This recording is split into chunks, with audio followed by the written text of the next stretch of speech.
et que Seigneur, que chacun de nous, en terminant ce réunion, qu'il reçoive sa part dans le nom de Jésus-Christ. Amen. Nous t'avons ainsi prié. Amen. Amen.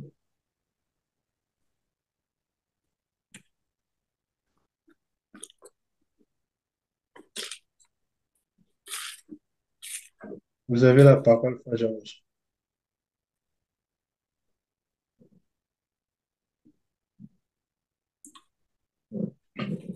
Que le Seigneur vous bénisse richement. Amen. Je vous salue dans le précieux saint nom de notre Seigneur et Sauveur Jésus-Christ. Amen. Je voulais premièrement m'excuser. C'est que nous avions manqué notre premier rendez-vous qui était prévu il y a quelques semaines passées, quelques jours passés, compte tenu des occupations qui étaient les miennes. Alors, Dieu, dans sa grâce, nous accorde encore l'opportunité cet après-midi et c'est une grâce et c'est une joie pour nous. Comme le frère Obed l'a dit dans sa prière, Dieu nous a fait la grâce de pouvoir choisir la vie.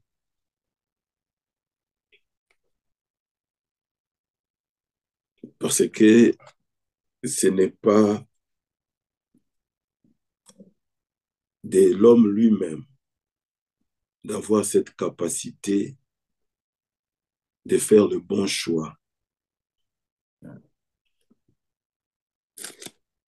L'homme a toujours été tenté à à faire des choix qui, comme on peut le dire, ça attire les yeux. Nous le voyons avec les premiers hommes, c'est-à-dire Adam et Ève. Ils étaient aussi devant un choix à faire. Et ils ont fait un mauvais choix. Le frère Branham disait, quand vous entendez les sirènes des ambulances qui passent, référez-vous à Ève. Quand vous voyez les hôpitaux, tous ceux qui sont dans les prisons, tout ce que nous voyons, c'est la conséquence du mauvais choix que l'homme a fait au commencement. Et pourtant, cet homme était la créature de Dieu. Voilà pourquoi c'est lui qui fait un bon choix. C'est celui qui bénéficie de la grâce de Dieu. Vous pouvez constater cela quand vous regardez ce que Dieu a fait dans notre temps en envoyant son prophète selon sa promesse. C'était un homme simple. Il n'avait pas une église ou une communauté qui pouvait attirer des gens. Il n'avait pas fait de grandes études, mais pourtant, Dieu était avec lui par rapport à sa promesse, à son plan. Donc, se retrouver dans le bon choix de ce qui concerne les choses de Dieu, c'est une grâce. Et déjà, par nos deux frères, le frère Adélard et le frère Jean-Marc, Dieu a béni richement. Oui, bien-aimé.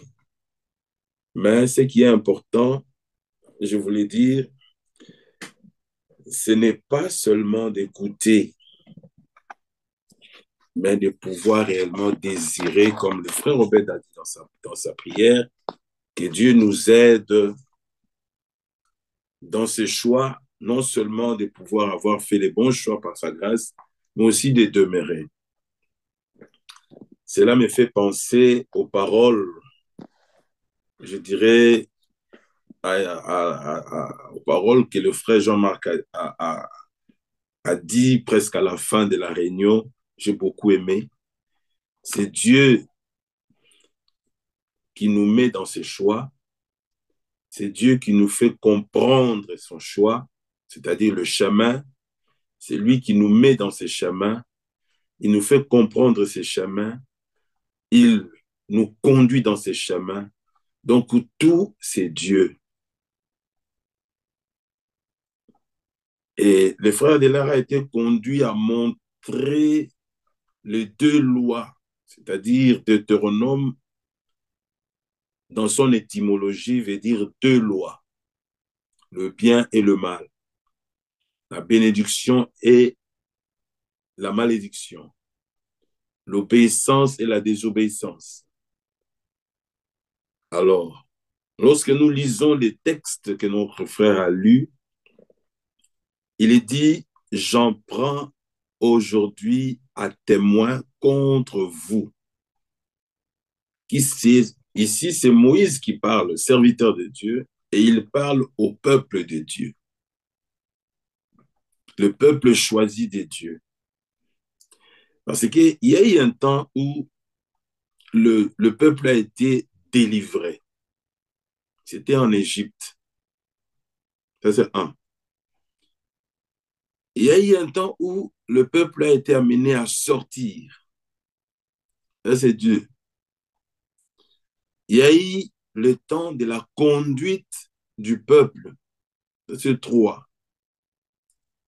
Et il y a eu un temps où Deutéronome est intervenu, c'est-à-dire le peuple était maintenant prêt à entrer dans le pays promis. Le peuple de Dieu, ayant la parole de Dieu, étant sous l'alliance de Dieu, conduits par Dieu, maintenant ils étaient à la porte pour entrer dans le pays promis. Alors Dieu leur parle en ces termes. Il dit, j'en prends par son serviteur Moïse, j'en prends aujourd'hui à témoin contre vous le ciel et la terre. J'ai mis devant toi la vie et la mort, la bénédiction et la malédiction. Bien-aimé, dans le monde, il n'y a que deux choix. La vie et la mort, la bénédiction et la malédiction, la lumière et le ténèbre, vous voyez, il n'y a pas une position du milieu. Non, non, non, non. Il n'y a pas une position du milieu. Ou vous êtes dans la lumière, ou vous êtes dans les ténèbres, ou vous êtes dans la bénédiction, ou vous êtes dans la malédiction. Ou vous avez la vie, ou vous avez la mort. Et ici, il dit choisis. C'est un thème capital, comme les frères l'ont dit. On ne peut pas finir ça. Mais que Dieu continue à révéler des choses. Il dit, choisis la vie afin que tu vives. C'est une tautologie nécessaire. Choisis la vie afin que tu vives. Toi et ta postérité. Il n'y a que celui qui bénéficie de la grâce de Dieu et qui fait le bon choix qui peut aimer Dieu. Voilà pourquoi nous disons souvent, les gens disent, ah, Dieu est bon, mais qu'est-ce qu'il a fait pour toi? Laissons d'abord le verset 20, restons dans le verset 19. Choisis la vie, c'est le thème de notre partage de ce soir. Dieu, par son serviteur Moïse, a mis devant le peuple un choix à faire. Et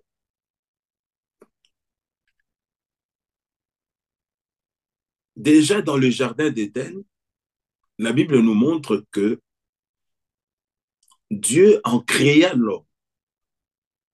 Il a créé l'homme pas comme un robot, comme mes frères l'ont dit. Mais Dieu a donné à l'homme le libre arbitre, c'est-à-dire la possibilité de faire le choix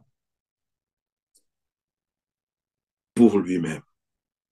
Mais ici, ce qui est capital, c'est que Dieu met le choix devant l'homme et il dit à l'homme, choisis la vie. Ça, c'est le choix de Dieu. C'est-à-dire, en d'autres termes, il y a la vie et la mort, il y a la bénédiction et la bénédiction. Pour moi, je te conseille de choisir la vie afin que tu vives. Donc déjà, on voit que si tu ne choisis pas la vie, ta suite, c'est la mort. Maintenant, je voulais aborder avec vous ces thèmes, pas d'une manière totalement différente, mais je voulais que nous puissions poser 4 questions par rapport à ces thèmes. Première question, qu'est-ce que la vie? Qu'est-ce que la vie?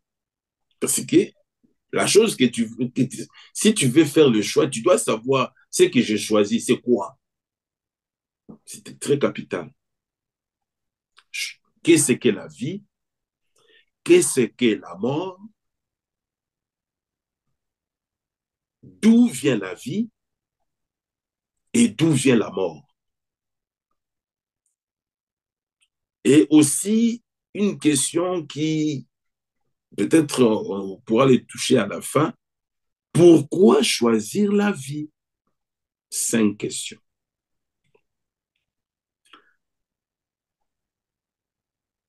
Qu'est-ce que la vie? Quand vous demandez aux scientistes ou vous demandez aux hommes de ce monde, ils vont vous donner plusieurs définitions. Mais donc, pour être simple, la vie peut être définie comme une existence. Quelque chose qui n'existe pas, c'est quelque chose qui n'a pas la vie. Vous voyez? C'est pourquoi, quand nous prenons par exemple dans Genèse, le chapitre 1er, Genèse, chapitre 1er, la Bible dit, au commencement, Dieu créa les cieux et la terre. Donc, avant le commencement, les cieux et la terre n'existaient pas. Mais quand Dieu a créé, on pouvait maintenant voir les cieux et la terre. Ça existe. Et qu'est-ce que la mort? Donc, la vie, c'est l'existence. Tu vois?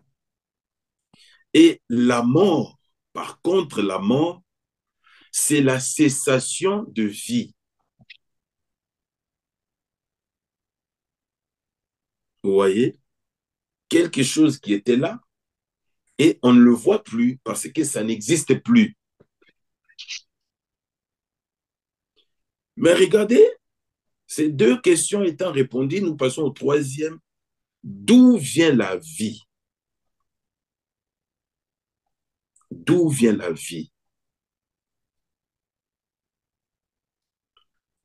Pour répondre à cette question, nous devons lire premièrement dans Psaume. Lisons dans Psaume. Maintenant, Psaume. Vous êtes là? Psaume 90, le verset 2. Psaume 90, le verset 2 dit, « Avant que les montagnes soient nées et que tu aies créé la terre et le monde, Amen, d'éternité en éternité, tu es Dieu. Nous avons lu dans Genèse chapitre 1er, au commencement, c'est lorsque l'Éternel, c'est lui qui est éternel, Dieu, qui n'a ni commencement, qui n'a ni fin, a existé de toute éternité, comme dans la version, comment on dit, dans la version hébreu, là où nous, dans nos Bibles, est écrit Dieu, dans la version hébreu, c'est écrit Elohim. C'est lui qui existe par lui-même. Il n'a ni commencement, il n'a ni fin. Mais c'est Dieu-là, quand il est entré dans le temps, il avait un plan. Il avait un dessein. Et ces desseins-là, il les voulait avec des hommes. Alors, il a commencé à créer.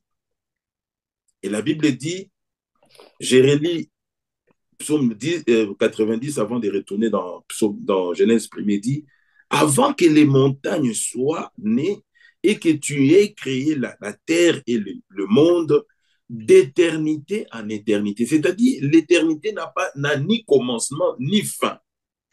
Dieu aussi n'a ni commencement ni fin. Il est éternel. Mais c'est ce Dieu-là qui a un plan qu'il a mis à exécution. Et la Bible dit dans Genèse chapitre 1er, au commencement, quand il est entré dans le temps pour mettre à exécution ou commencer à annoncer son plan qu'il allait mettre à exécution, la Bible dit au commencement était la parole. Et la parole, et au commencement, Dieu créa les cieux et la terre. La terre était informe et vide. Il y avait des ténèbres à la surface de l'abîme et l'Esprit de Dieu s'émouvait au-dessus des eaux. Dieu dit, et la lumière soit, et la lumière fut. Ce qui n'existait pas a pris place par la parole de Dieu. Dieu vit que la lumière était bonne et Dieu sépara la lumière d'avec le ténèbre. Dieu appela la lumière jour et il appela les ténèbres nuit. Ainsi, il y eut, même le jour là, il y eut un jour, il y eut un soir et il y eut un matin. C'est fut le premier jour. Donc, tout a été appelé à l'existence par celui qui est éternel. Maintenant, nous voulons comprendre, parce que le temps n'est pas là pour que nous puissions entrer dans les détails, nous voulons répondre à la troisième question, c'est-à-dire, d'où vient la vie? Alors, nous pouvons comprendre avec ce que nous avons déjà lu que la vie ne peut venir que de celui qui existait déjà d'éternité en éternité. D'où vient la vie? Genèse chapitre 2.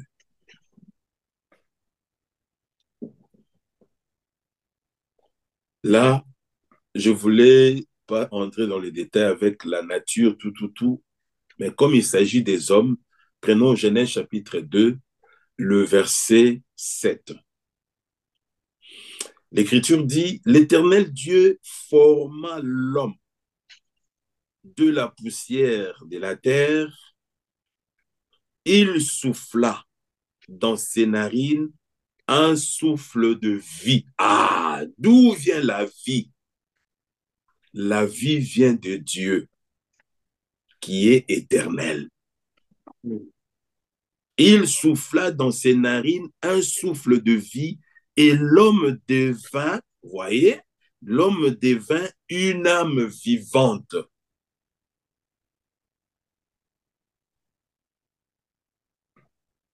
Le verset 9, l'Éternel fit pousser du sol des arbres.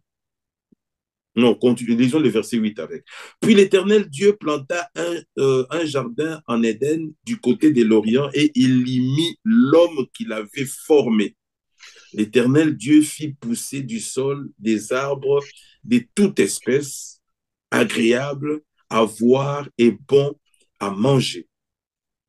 Et l'arbre de la vie, vous voyez, l'arbre de la vie au milieu du jardin et l'arbre de la connaissance du bien et du mal. Vous voyez? Donc, là, nous venons de répondre à la troisième question, c'est-à-dire la vie vient de Dieu. Parce que ces quatre questions nous permettraient à répondre à la dernière question, pourquoi choisir la vie? Amen. L'autre question, c'est d'où vient la mort? Parce qu'il s'agit de la mort et de la vie. Il s'agit de la vie et de la mort.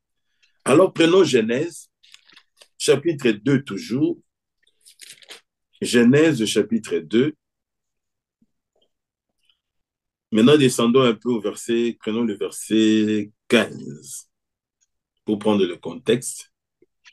Il est dit, l'Éternel Dieu prit l'homme et le plaça dans le jardin d'Éden pour le cultiver et pour le garder. L'Éternel Dieu donna cet ordre à l'homme. Tu pourras manger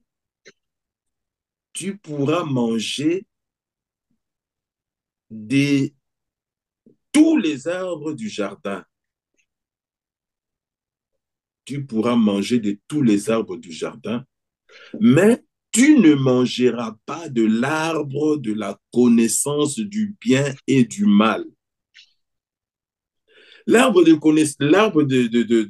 est au milieu du jardin, il y avait l'arbre de vie et il y avait l'arbre de la connaissance du bien et du mal. Mais Dieu dit à l'homme,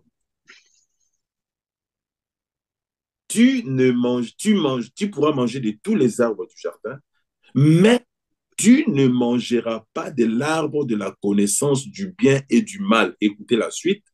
Car les jours où tu en mangeras, tu mourras certainement. C'est que nous voulons savoir d'où vient la mort. D'où vient la mort? Et la Bible dit, au chapitre 3 de Genèse, le serpent, commençons au verset 1er pour prendre le contexte. Le serpent était le plus rusé de tous les animaux des champs et que l'Éternel avait fait. Il dit à la femme, Dieu a-t-il réellement dit, vous ne mangerez pas de tous les arbres du jardin? La femme répondit au serpent, nous mangeons du fruit des arbres du jardin, mais quant au fruit de l'arbre qui est au milieu du jardin, Dieu a dit, vous n'en mangerez point et vous n'y toucherez point, de peur que vous ne mouriez. Alors le serpent dit à la femme, vous ne mourrez point, mais Dieu sait que le jour où vous en mangerez, vos yeux s'ouvriront et que vous serez comme Dieu, connaissant le bien et le mal.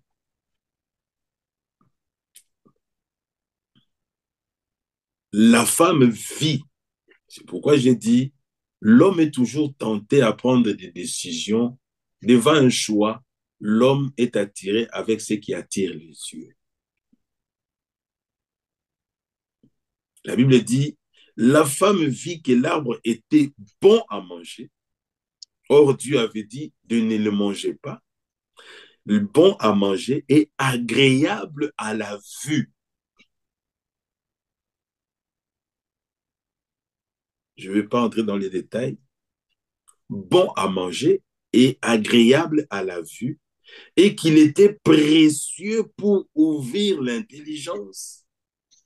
Elle prit de son fruit et en mangea. Elle donna aussi à son mari qui était auprès d'elle, et il en mangea aussi. Il en mangea. Les yeux de l'un et de l'autre s'ouvrirent et ils connurent qu'ils étaient nus. Ayant conçu des feuilles de figuier, ils s'en firent des ceintures. Alors ils entendirent la voix de l'Éternel Dieu qui parcourait le jardin vers le soir l'homme et la femme se cachèrent loin de la face de l'Éternel Dieu au milieu des arbres du jardin. Mais l'Éternel Dieu appela l'homme et lui dit, où es-tu? Il répondit, j'ai entendu ta voix dans le jardin et j'ai eu peur parce que je suis nu et je me suis caché. Et l'Éternel Dieu dit, qui t'a appris que tu es nu? Est-ce que tu as mangé de l'arbre dont je t'avais défendu de manger? L'homme répondit, la femme que tu as mise auprès de moi m'a donné de l'arbre et j'en ai mangé. Et l'Éternel Dieu dit à la femme, pourquoi as-tu fait cela? La femme répondit, le serpent m'a séduit et j'en ai mangé. Donc, nous comprenons que la mort est venue par le péché qui est l'incrédulité, le péché qui est la désobéissance à la parole de Dieu. Voilà pourquoi Romains, Paul dit dans Romains, allez avec moi dans Romains,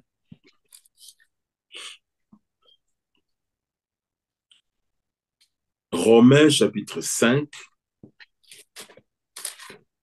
Amen. Romains le chapitre 5.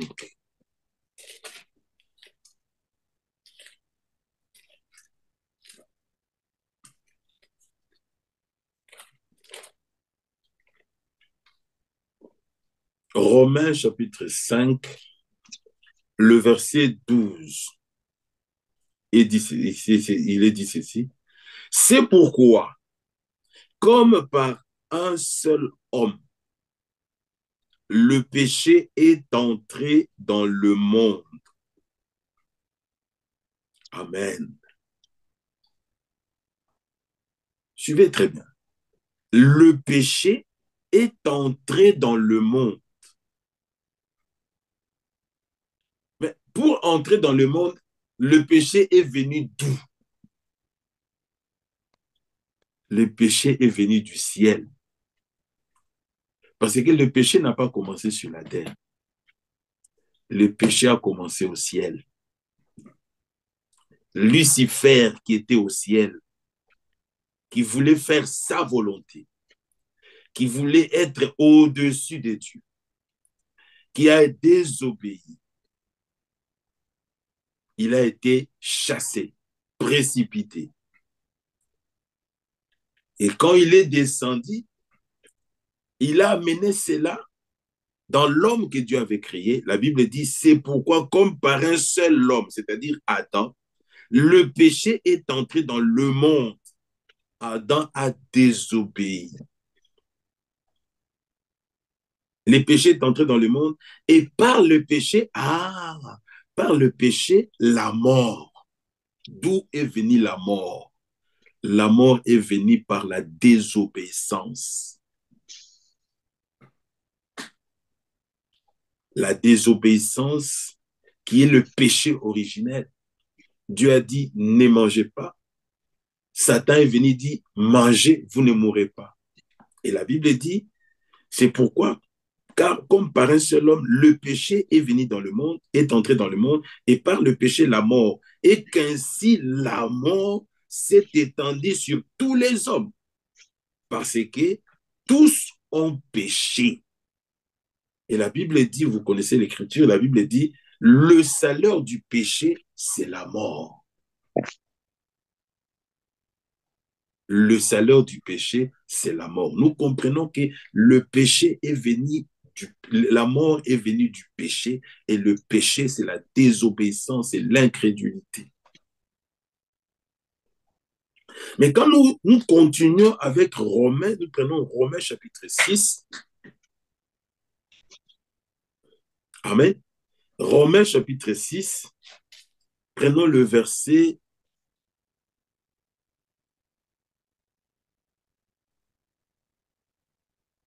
prenons le verset 23. Le verset 23, je le divise en deux parties. C'est ce que nous avons cité.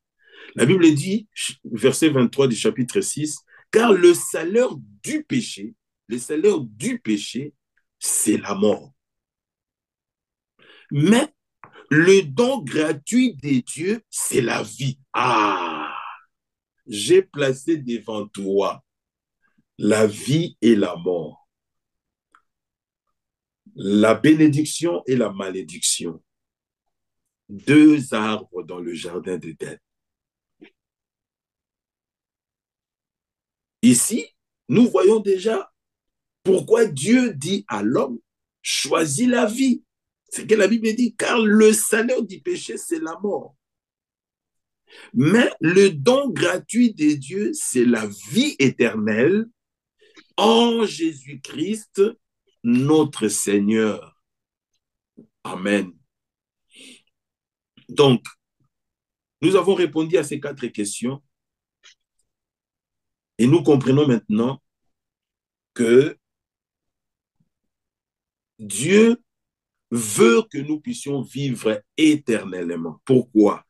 Retournons dans Genèse. Parce que tout trouve son origine là.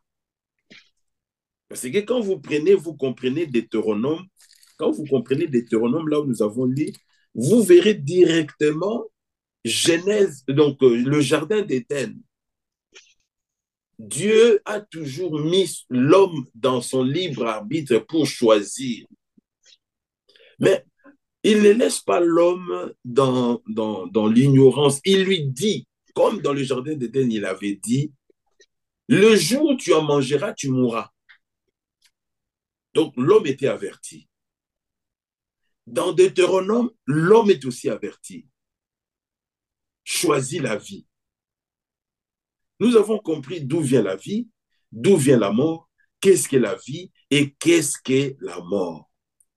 Et le conseil de Dieu, c'est choisis la vie afin que tu vives.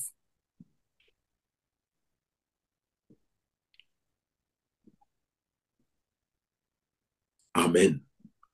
Choisis la vie afin que tu vives. Alors, dans Genèse, le chapitre 1er, prenons le verset 26. Ici, nous voyons, lorsque Dieu a créé l'homme, la Bible dit, verset 26, puis Dieu dit, faisons l'homme à notre image, selon notre ressemblance, et qu'il domine sur les poissons de la mer, sur les oiseaux du ciel, sur les bétails, sur toute la terre et sur tous les reptiles qui rampent sur la terre.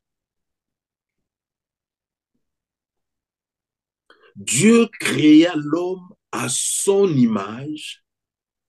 Il le créa à l'image de Dieu. Il créa l'homme et la femme. Dieu les bénit et Dieu leur dit, soyez féconds, multipliez, remplissez la terre. Pourquoi j'ai lu ce verset? Dieu qui est éternel, Dieu qui existe par lui-même, dans son plan, il voulait vivre avec des hommes.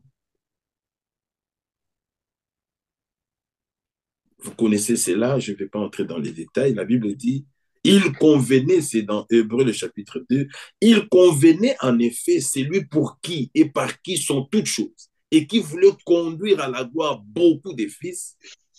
Donc Dieu ne voulait pas rester seul dans l'éternité. Vous voyez? Voilà pourquoi il est entré dans les temps pour mettre son plan en exécution. Et le but principal de ce plan, c'est que dans l'éternité, il puisse être non plus seul, mais il puisse être avec ses enfants, avec son peuple, vivre éternellement. Mais lorsque l'homme qui a été créé à l'image de Dieu, à la ressemblance de Dieu, je crois que c'est le frère Jean-Marc qui l'a dit, vous verrez que l'être le plus supérieur que Dieu a créé, c'est l'homme. Et voilà pourquoi il a tout donné à l'homme, c'est-à-dire d'assujettir toute sa créature, c'est-à-dire tout ce qu'il a créé, Dieu l'a mis sous la direction, sous l'autorité de l'homme. C'est-à-dire combien l'homme est important dans le plan de Dieu. Mais l'homme ne réalise pas cela. L'homme ne réalise pas cela. Mais par la grâce de Dieu, nous avons compris, comme il dit dans Jérémie, vous connaissez les Écritures, dans Jérémie, le chapitre 23, je crois, il est dit, lisons cela, regardez, prenons Jérémie.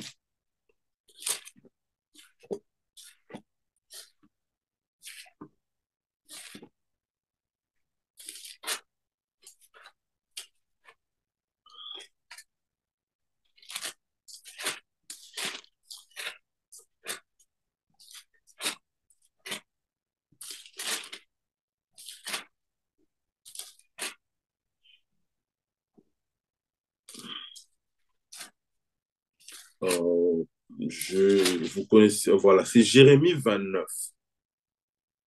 Jérémie 29. Regardez, dans Jérémie 29, vous connaissez cette écriture, il dit, verset 11, car je connais les projets que j'ai formés sur vous, dit l'Éternel, projets de paix et non de malheur. Si l'homme avait il avait à écouter la voix de Dieu pour rester dans ce que Dieu lui avait dit, l'homme serait dans la paix. L'homme aurait eu la vie éternelle, il serait demeuré dans la vie éternelle. Mais tout est lié au plan de Dieu, parce que Dieu devait manifester ses attributs, et nous les verrons, l'attribut de sauveur, l'attribut de guérisseur, tout ça, c'est dans le plan de Dieu. Alors il dit, car je connais les projets que j'ai formés sur vous, dit l'Éternel, projets de paix et non de malheur, afin de vous donner un avenir et de l'espérance.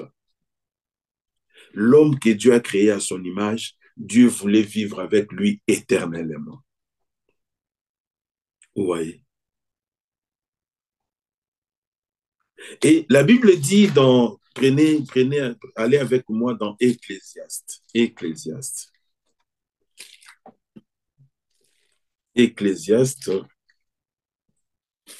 Regardez Ecclésiaste, le chapitre 8, je crois. C'est le chapitre 8. Non, c'est le chapitre 3. Verset 10.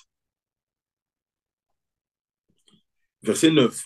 Quel avantage celui qui travaille retire-t-il de sa peine? J'ai vu à quelle occupation Dieu soumet les fils de l'homme. Il fait toutes choses belles en son temps. Écoutez maintenant, même, il a mis dans leur cœur, la pensée de l'éternité. C'est-à-dire, l'homme doit savoir que il n'a pas été créé pour vivre quelques instants et puis mourir. Vous voyez pourquoi chaque fois qu'un homme meurt, les gens pleurent. Donc, Dieu a mis la pensée de l'éternité dans nous. Mais pour que cette pensée soit expérimentée, il faut écouter la voix de Dieu. Voilà pourquoi nous disons, ceux qui meurent en Christ, ils ont la vie éternelle. Parce que le but de Dieu, ce n'est pas de l'homme qui naît et puis il meurt. Non, non, non, non, non. L'homme que Dieu a créé, Dieu voulait que l'homme vive éternel. Voilà pourquoi il a dit, le jour où tu en mangeras, tu mourras. Et depuis lors, aucun des hommes, depuis Adam, n'a vécu un jour. Ils naissent le même jour, ils meurent le même jour. Parce qu'auprès de Dieu, un jour est comme 1000 ans et 1000 ans est comme un jour. Mais n'oubliez pas, parce que nous ne voulons pas aller plus loin, nous voulons rester dans le sujet pour lequel nous sommes là aujourd'hui. La Bible dit maintenant, quand l'homme est tombé dans le péché, l'homme est mort, l'homme est perdu, et nous avons vu que la mort, c'est la fin de l'existence. L'homme avait perdu tout. Mais la Bible dit dans Jean chapitre 1er, Jean chapitre 1er, Amen. Ouais. Ouais. Dans 1 heure, il faut aller vraiment donner ce qui est essentiel. Comme mon frère Adela le disait, regardez dans Jean chapitre 1er. Jean chapitre 1er, la Bible dit ceci, au verset 1er.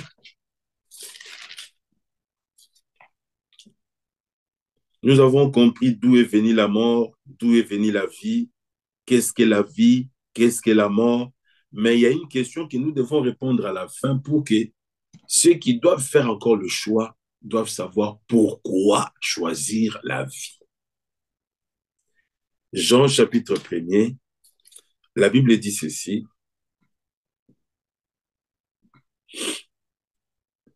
Au verset 1er, au commencement était la parole. Et la parole était avec Dieu. Et la parole était Dieu. Elle était au commencement avec Dieu. Toutes choses ont été faites par elle. Et rien de ce qui a été fait n'a été fait sans elle. Écoutez maintenant le verset 4. En elle, ce que nous avons lu dans Romains, le don gratuit de Dieu, c'est la vie en Jésus-Christ. Il dit, en elle était la vie.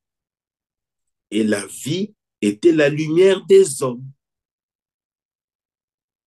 La vie, Dieu l'a voulu pour son peuple, la vie éternelle. Mais même le péché n'a pas arrêté Dieu dans son plan. Parce qu'aujourd'hui où nous parlons, il y a des hommes et des femmes, parmi lesquels certains sont morts avec la vie éternelle, nous les verrons. Ils attendent le temps où Dieu manifestera ce qu'il a décidé de toute éternité. Et parmi lesquels il y a nous qui sommes vivants, qui avons fait le choix par la grâce de Dieu de choisir la vie. Et ici, la Bible dit, en elle, la parole, était la vie. Et la vie était la lumière des hommes. Verset 14. Et la parole a été faite chair. Et elle a habité parmi nous, pleine de grâce et de vérité. Amen.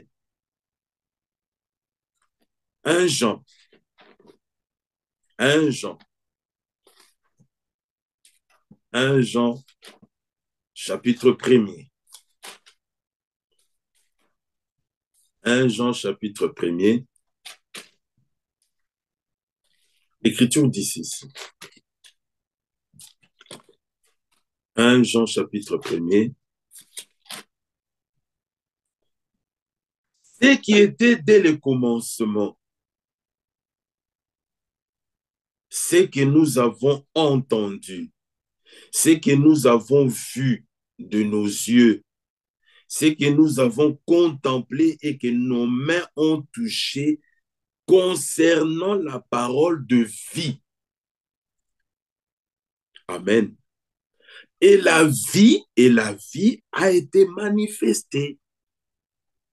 Et nous l'avons vue et nous l'avons vue et nous lui rendons témoignage.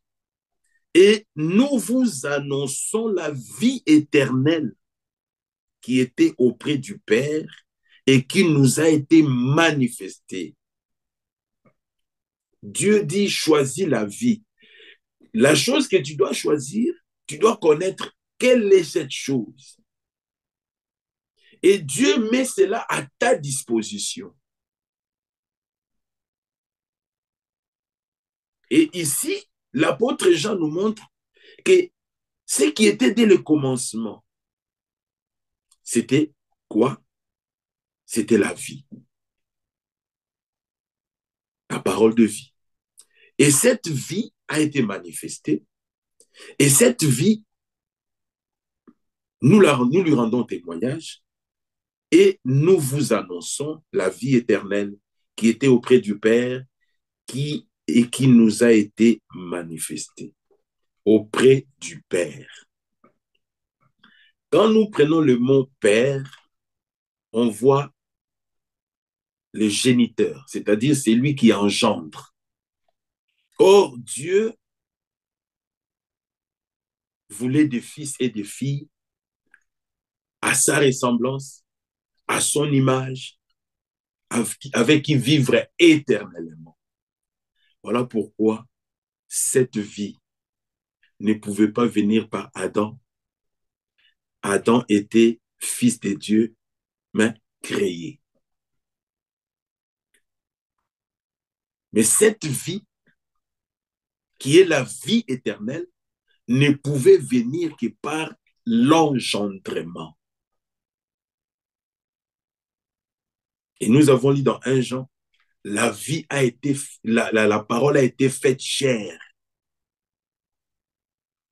Et Jean chapitre 1er, le verset 12, la Bible dit, à tous ceux qui l'ont reçu, à ceux qui croient en son nom, il a donné le pouvoir de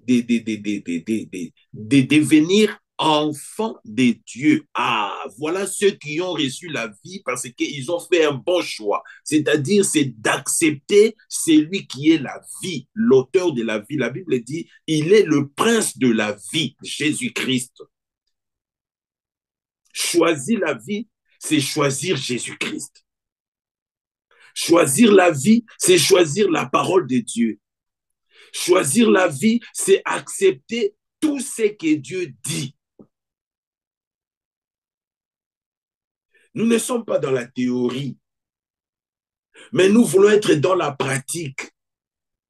Parce que nous sommes dans un temps où tout ce que Dieu nous dit, nous devons le vivre et l'expérimenter. Oui.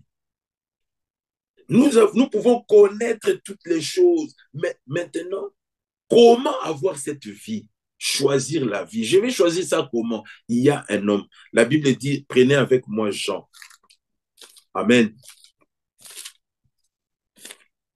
Jean chapitre 6 d'abord. Jean chapitre 6.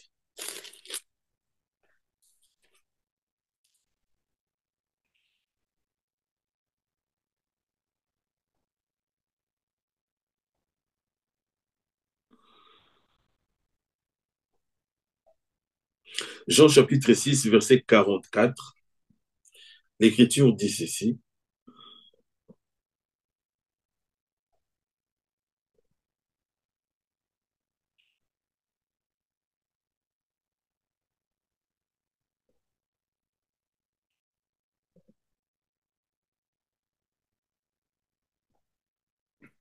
C'est Jean chapitre 6. Et attendez. Oh non, là je suis dans Jean chapitre... Non, c'est Jean chapitre 6, oui. Voilà. Jean chapitre 6. Le verset 44.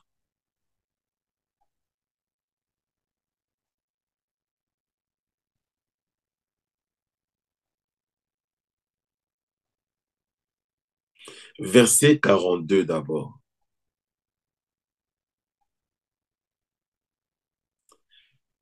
Et il disait, n'est-ce pas là Jésus, le fils de Joseph, celui dont nous connaissons le Père et la Mère?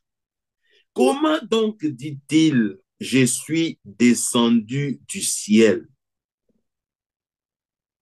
Parce que le Seigneur a dit, je suis le pain de vie descendu du ciel, le pain de vie. Alors les Juifs murmuraient, ils disent, n'est-ce pas là Jésus, le fils de Joseph, celui dont nous connaissons le Père et la Mère? Comment donc dit-il, je suis descendu du ciel? Jésus leur répondit, ne murmurez pas entre vous. Écoutez le verset 44. Nul ne peut venir à moi si le Père qui m'a envoyé ne l'attire. Nul ne peut venir à moi. Et nous, vous l'avez entendu et reçu avec le frère Jean-Marc. Bien aimé, faire le bon choix, ce n'est pas parce que nous avons été sages, nous avons été intelligents, nous étions capables de nous-mêmes. Mais d'où vient de l'éternité, là où Dieu avait déterminé les choses, et Dieu t'avait déterminé à la vie. Le frère, Dieu merci, nous a lu 1 Thessaloniciens 5. Il dit, nous qui sommes du jour, il n'y a que ceux qui sont du jour, ceux qui sont les enfants de la lumière, ceux qui ont été connus de Dieu, qui peuvent faire le bon choix.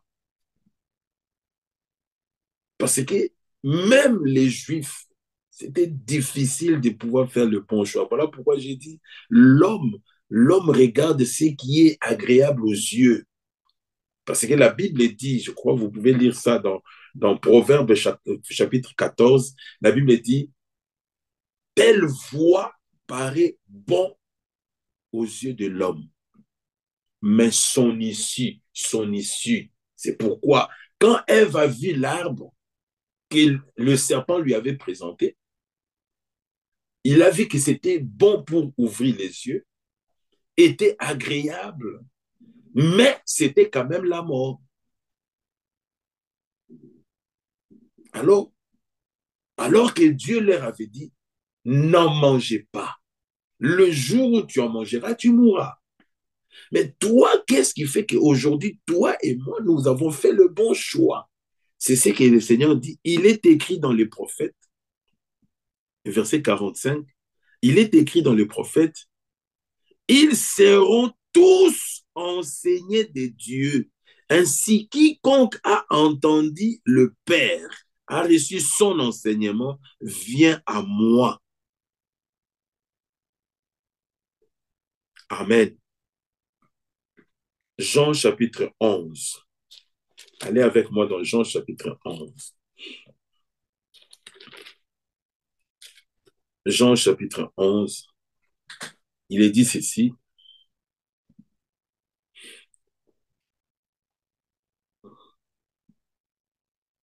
C'est le verset 21. Commençons au verset 21. Marthe dit à Jésus, Seigneur, si tu avais été ici, mon frère ne serait pas mort. Mais maintenant, même je sais que tout ce que tu demanderas à Dieu, Dieu te l'accordera. Jésus lui dit, ton frère ressuscitera. Je sais, lui répondit Marthe, qu'il ressuscitera à la résurrection au dernier jour. Verset 25, Jésus lui dit, je suis la résurrection et la vie. Ah, je suis la résurrection et la vie. Choisis la vie. Voilà pourquoi je vous ai dit choisir la vie, c'est choisir Jésus-Christ. Je suis la vie. Celui qui croit en moi vivra même s'il meurt. Même s'il meurt, il vivra. C'est-à-dire, c'est lui qui a déjà fait son choix, qui a accepté Jésus-Christ, qui lui a été présenté par l'Évangile. Lui qui est la résurrection et la vie. Regardez ces deux choses, la résurrection et la vie. C'est-à-dire, celui-là ne mourra jamais. C'est-à-dire, la vie éternelle, il l'a déjà. Comme nous pouvons dire aujourd'hui, Paul a la vie éternelle, Pierre a la vie éternelle. Tous ceux qui avaient fait leur choix lorsque Dieu a exécuté son plan par son Fils Jésus-Christ depuis 2000 ans, tous ceux-là, ils sont morts. Mais ils sont morts avec la vie en elle. Oh, comment je peux dire ça? Ton avenir dépendra du choix que tu fais pendant que tu es vivant. tu es devant un choix, la vie et la mort. Mais Dieu te conseille de choisir la vie. Alors, si tu fais le choix de la vie, quel que soit ce qui va arriver, même si tu meurs aujourd'hui, on t'appellera mort en Christ. Or, les morts en Christ, la Bible dit, à la voix de la trompette, au son de la trompette, à la voix d'un archange, les morts en Christ ressusciteront. Mais c'est lui qui désobéit. Aujourd'hui encore, c'est la même chose. L'évangile est présenté. Quel évangile est présenté? C'est Christ qui est présenté. L'auteur de la vie. Le prince de la vie. Il faut faire ton choix. Alors, si tu as fait le choix, par la grâce de Dieu, nous voulons aussi, comme le frère Obed avait dit, que Dieu nous garde dans ce choix-là. Le frère Jean-Marc en a parlé. C'est Dieu qui doit te faire comprendre sa voix. C'est lui qui doit t'enseigner sa voix. C'est lui qui doit te placer. Donc, tout ce que tu dois expérimenter dans cette voie que tu as fait, que tu as choisi, le Seigneur a dit, lisons, attends. Jésus lui dit, je suis la résurrection et la vie. C'est lui qui croit en moi, vivra, même s'il meurt. Et quiconque vit et croit en moi ne mourra jamais. Ah! La mort est venue par l'incrédulité. La vie nous a été redonnée par la foi en Jésus-Christ. Comme par un seul homme. La mort a emporté tous les hommes, mais par un seul homme, Dieu nous a ramenés dans la vie, à la vie. Voilà pourquoi Jésus dit dans Jean 14, le frère Jean-Marc a insisté beaucoup sur la voix. Fais-moi connaître ta voix, enseigne-moi ta voix. Et la voix, c'est le chemin. La Bible dit, regardez, la Bible dit dans Jean chapitre 14,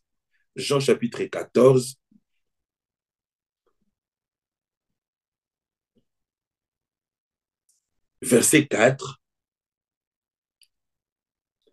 vous savez où je vais et vous en savez le chemin. Thomas lui dit, Seigneur, nous ne savons où tu vas. Comment pouvons-nous en savoir le chemin? Jésus lui dit, je suis le chemin, la vérité et la vie. Voilà votre choix. Voilà votre choix. Je suis le chemin, la vérité et la vie. Celui qui veut la vie doit prendre pour chemin Jésus-Christ.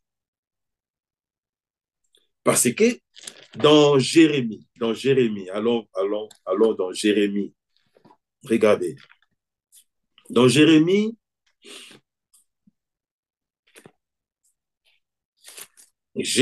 chapitre 21, il est dit ceci.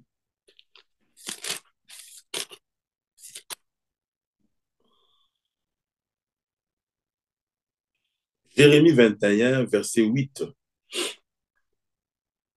Jérémie 21, verset 8. Il est dit, tu diras à ce peuple, ainsi parle l'Éternel.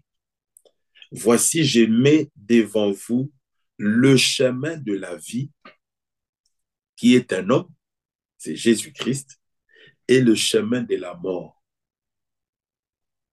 Vous voyez? Le chemin de la vie, qui est Jésus-Christ, et le chemin de la mort. Matthieu, chapitre 7. Tout a été dit par mes frères, par la grâce de Dieu. Nous ne faisons que conclure. La Bible dit, Matthieu chapitre 7, verset 13. Entrez par la porte étroite, car large est la porte, spacieux est le chemin qui mène à la mort, c'est-à-dire à la perdition. La mort, c'est la perdition. Si vous considérez les choses, vous verrez, quelqu'un qui a vécu même 40 ans, 100 ans, 120 ans, 500 ans, si dans son existence, il n'avait pas fait le bon choix, cette personne est perdue pour toujours. Il attend le jugement et après le jugement, la Bible dit, l'esprit sera anéanti et c'est terminé. Mais c'est lui qui a fait le bon choix dans son temps. Abraham avait fait le bon choix. Noé avait fait le bon choix. David avait fait le bon choix. Les apôtres avaient fait le bon choix. Dans cette génération, nous avons fait le bon choix par la grâce de Dieu. Nous vivrons avec lui éternellement. Sur cette terre, nous vivons comme des étrangers, des passagers. Nous attendons le but principal du plan de Dieu. Ce n'est pas l'enlèvement, parce que même les appelés vivront éternellement, parce qu'ils ont fait les bons choix. Mais nous régnerons. Mais après le règne de 1000 ans, il y aura, avant que nous puissions rentrer dans l'éternité, la Bible dit, il y aura un jugement. Finissons ici pour lire Apocalypse. La Bible dit, entrez par la porte étroite, car large est la porte, spacieux est le chemin qui mène à la perdition. Et il y en a beaucoup qui entrent par là. Comme les gens du monde disent, tout chemin mène à Rome.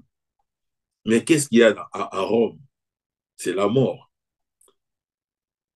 Rome, c'est la ville où la femme, la prostituée, cette femme qui est en train d'enivrer le monde entier, c'est à Rome, la Babylone Babylone la grande. Mais nous allons à Sion. Il y aura là un chemin frayé, une route nouvelle. Les rachetés de l'Éternel y marcheront. Ils retournent où? À Sion. Dieu nous a donné la vie. C'est pourquoi nous qui avons été connus de Dieu, le Seigneur a dit quelque chose dans Jean chapitre 18, je crois. Quand Pilate lui avait demandé, qu'est-ce qu'est la vérité? Qu'est-ce qu'est la vérité? Il a dit, quiconque est de la vérité, écoute ma voix. Alléluia. Verset 14, Matthieu. Mais étroite est la porte, resserré est le chemin qui mène à la vie. Ah, à la vie. Il y en a peu qui les trouvent. Réjouissons-nous, nous qui avons trouvé ce chemin par la grâce de Dieu. Voilà pourquoi il a adressé cela à son peuple. Il dit, devant vous, la vie, la mort, la malédiction, la bénédiction, la malédiction. Mais vous, choisissez la vie. Choisis la vie afin que tu vives, toi et ta postérité. Alléluia. Abraham a choisi la vie. Sa postérité choisira la vie. Amen. Dieu soit loué pour tout. Regardez, prenons Apocalypse avant de lire quelques versets, avant de finir. Regardez dans Apocalypse, le chapitre 20. Apocalypse, le chapitre 20. La Bible dit ceci.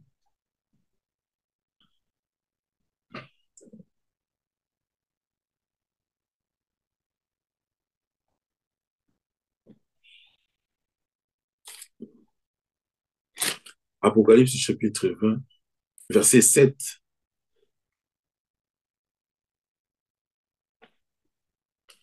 Commençons au verset 4. Je vis des trônes et à ceux qui s'y assirent fut donné le pouvoir de juger. Et j'ai vu les âmes de ceux qui avaient été décapités à cause du témoignage de Jésus et à cause de la parole de Dieu, et de ceux qui n'avaient pas adoré la bête ni son image, et qui n'avaient pas reçu la marque sur leur front ni sur leurs mains. Ils revinrent à la vie.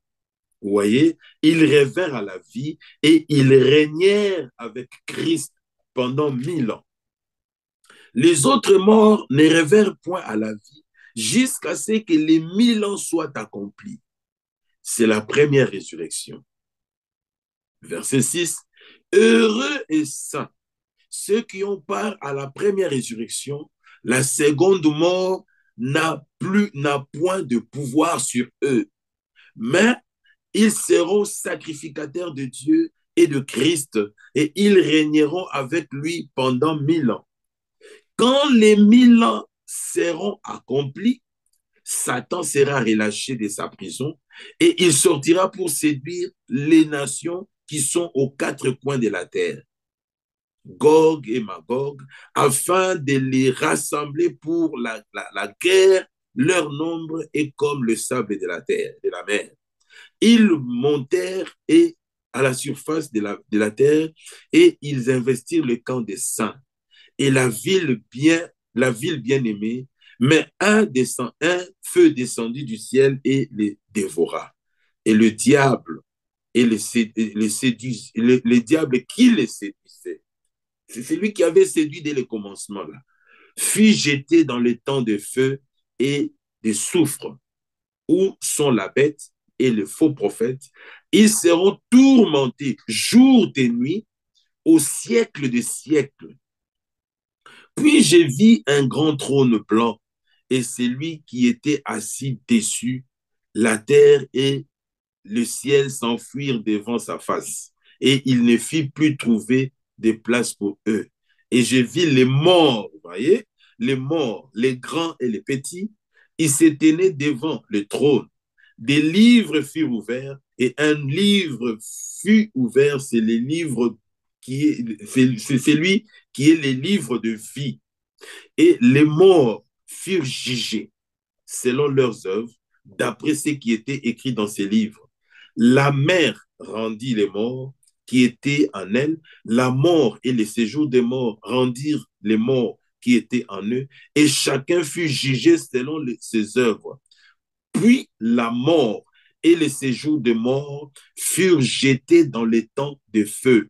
C'est la seconde mort, les temps de feu.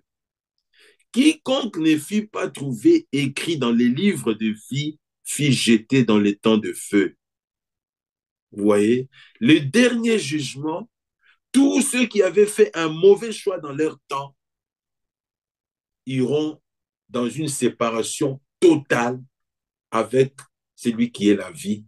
Mais ceux qui ont fait les choix, les bons choix dans leur temps, ce sont ceux-là, après toutes les étapes du plan de Dieu, vivront éternellement avec Dieu. Regardez le chapitre 21. Le chapitre 21, la Bible dit, « Puis j'ai vu un nouveau ciel et une nouvelle terre, car les premiers ciels et la première terre avaient disparu et la mer n'était plus. Et j'ai vu descendre du ciel auprès de Dieu la ville sainte, la nouvelle Jérusalem, préparée comme une épouse qui s'est préparée pour son époux. J'ai entendu du trône une forte voix qui disait, « Voici le tabernacle de Dieu avec les hommes. Il habitera avec eux et ils seront son peuple. Dieu lui-même sera avec eux. Il essuiera toute larme de leurs yeux et la mort ne sera plus. La mort ne sera plus. Il n'y aura plus ni deuil, ni cri, ni douleur, car les premières choses ont disparu. Et celui qui était assis sur le trône dit, voici, j'ai fait toutes choses nouvelles. Et il dit, écris, car ces paroles sont certaines et véritables. Et il me dit, c'est fait. Je suis l'alpha et l'oméga, le commencement et la fin. À celui qui a soif, je donnerai de la source de l'eau de la vie gratuitement. Amen. Bien-aimé, la vie, c'est Dieu lui-même. La vie éternelle, c'est Dieu lui-même.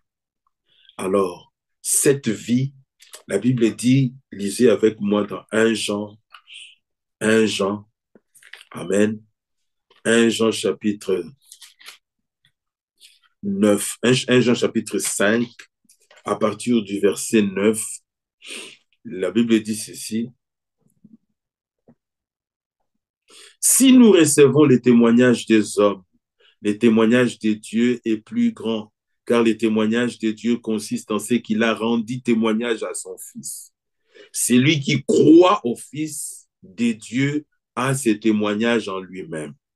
Celui qui ne croit pas, Dieu le fait menteur, puisqu'il ne croit pas au témoignage que Dieu a rendu à son Fils.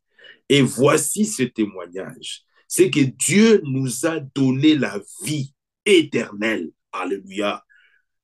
Et que cette vie est dans son Fils. Celui qui a le Fils a la vie.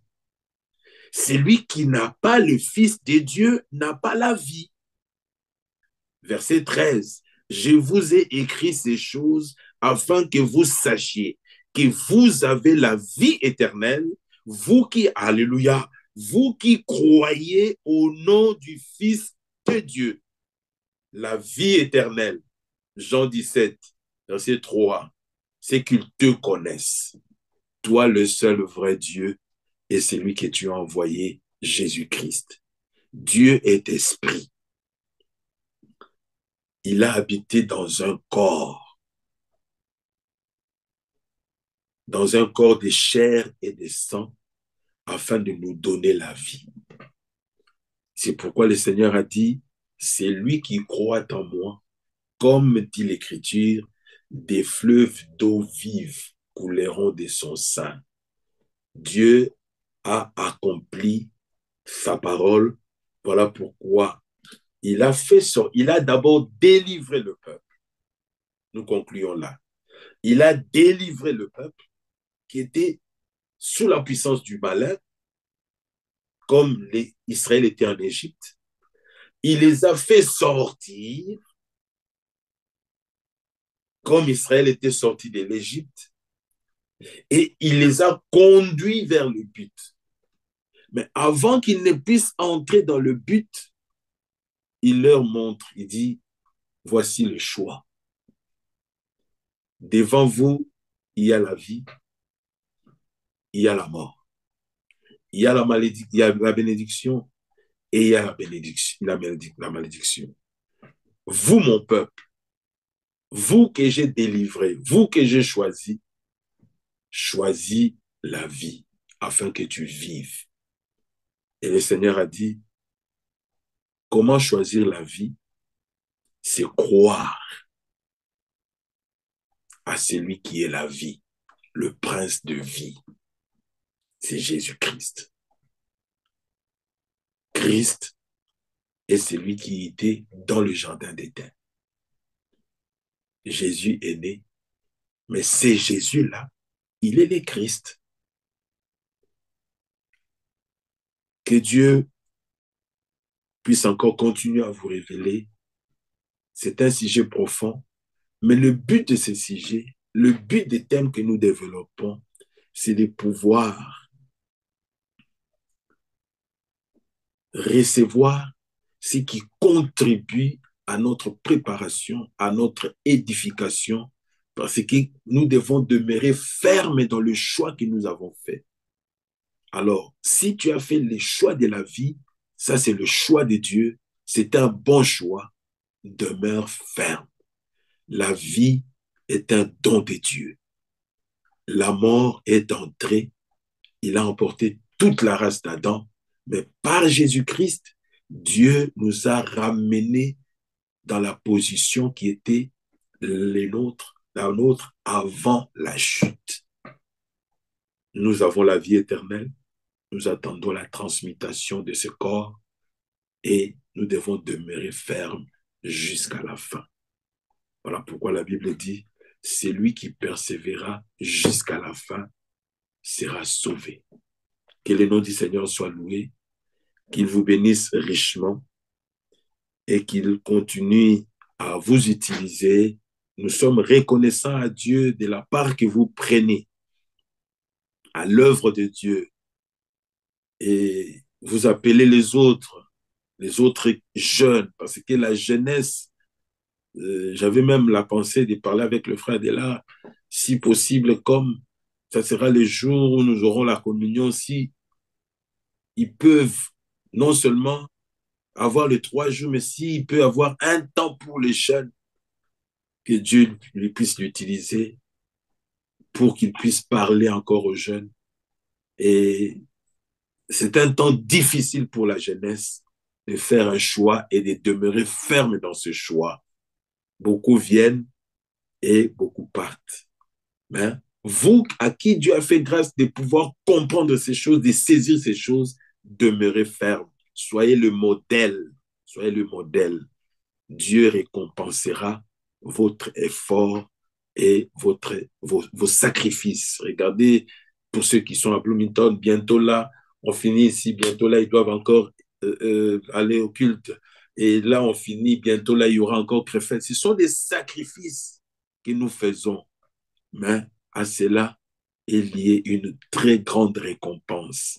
Dieu avait dit à Abraham, ta récompense sera grande. Samuel a servi le Seigneur dans son bas âge. Déjà enfant, David de même. Et que Dieu vous bénisse, que Dieu vous fortifie. Je remets la parole à mon frère. Dieu merci. Que Dieu soit avec vous. Amen.